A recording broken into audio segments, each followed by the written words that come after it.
د کرکټ په اړه د طالبانو خپلمنځي جنجال. جنرال مبین وایي د کرکټ مخالفین د افغانانو خوشحالي نه شي زغملی. جزئیات همدلته وګورئ او چینل سبسکرایب کړئ.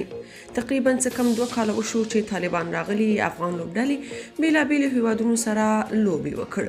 ان هم د پاکستان سره هم نړیوال او سیاسي جامونو کې لوبې وکړې، خو هیچا څه ونه ویل مګر دا ځل چې افغان لوبډلې پاکستان ته شرموونکې ماته ورکړه، نو یو اکوړه خټک مدرسې یو شمیر طالبان غوسه دي، وایي کرکټ ناروا دی.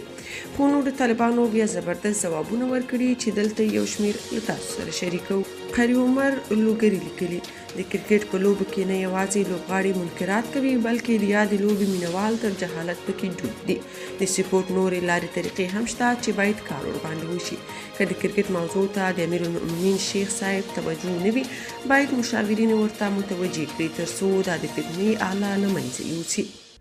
رحیم سکندر لیکلي کرکټ د لوی ملا صاحب دوره کې وده وکړه، دا د نن ناز نه دی صاحب چې اسلامي امارت یې لوبغاړو ته ورکوي یې هڅوي. موږ به هغه مهال نور څومره تمدني پرمختګ کړی وای، خو یو مشکل و چې عکسونه مو عیب ګڼل.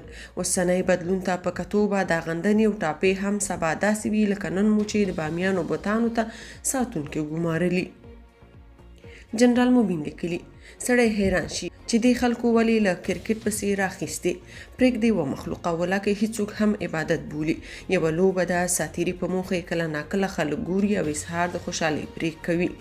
که اظهار د خوشحالۍ جرم وي باید په هر څه بندیز ولګول شي. که لوبه جرم وي باید د ټولو لوبو ګټې او تاوانونه د سنجولو او پر وړاندې د اړینو تدابیرو د نیولو لپاره کمیسیونونه او کمیټې وګمارل شي، او که خبره بل څه وي هغه هم باید څرګند شي.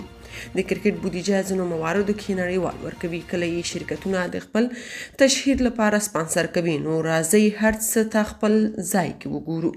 افغانان د خوښۍ او خوشحالۍ حق لري. دوی ډیر ځورېدلي او کړېدلي دي. دوی باید خوشحاله وساتل شي او تل ورته په هره برخه کې د خوښۍ راوړل شي، هغه که کرکټ وي، که سیالۍ وي، که ترقي وي، که ارتفاع وي او که په ځان بسیا کېدل وي.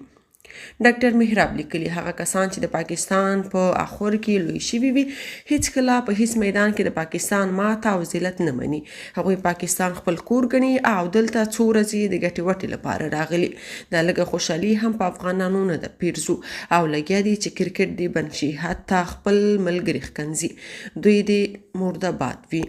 که تاسو په دې اړه څه نظر لرئ په کومنټ کې شریک او چینل سبسکرایب کړئ.